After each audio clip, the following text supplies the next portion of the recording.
दगडूशेठ हलवाईच्या गणेशोत्सवामध्ये इथले सर्व ट्रस्टी, कार्यकर्ते, नेतेगण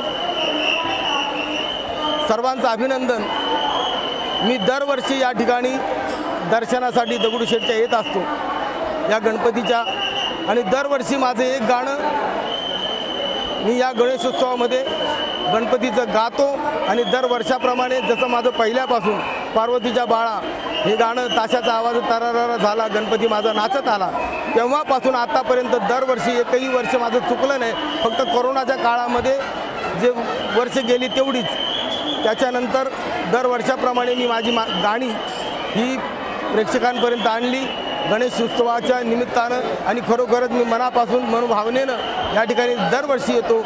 आणि सर्वांची मला वाटतं या ठिकाणी जी गर्दी होते त्याला कारणच असं आहे की हा नवसाचा गणपती आणि सर्वांचे नवस पूर्ण होतात, म्हणूनच या ठिकाणी इतकी गर्दी, तमाम गर्दी उपस्थित आहे। मोठमोठे कलाकार, छोटे मोठे कलाकारसुद्धा या ठिकाणी आपली मनोकामना पूर्ण करण्यासाठी येतात आणि ते आपले मनोकामना पूर्ण करून जातात आणि देव त्यांची मनोकामना पूर्ण करतो, म्हणून ते पुन्हा या ठिकाणी दगडूशेठ हलवाईच्या दर्शनासाठी येतात।